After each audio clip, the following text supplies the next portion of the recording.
I got one of my favorite compliments the other day after a Fail Gloriously session.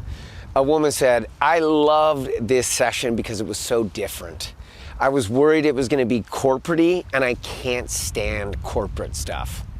And I feel exactly the same. And the reason why is corporate-y feels a bit inauthentic and staged. And I really strive to create spaces through Fail Gloriously and presenting passionately where we can show up authentically and really be the biggest, boldest version of ourselves.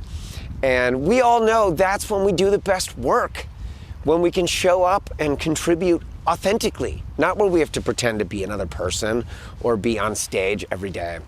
So please strive to create those places for each other where we can show up to work without a facade or without a mask and really as ourselves.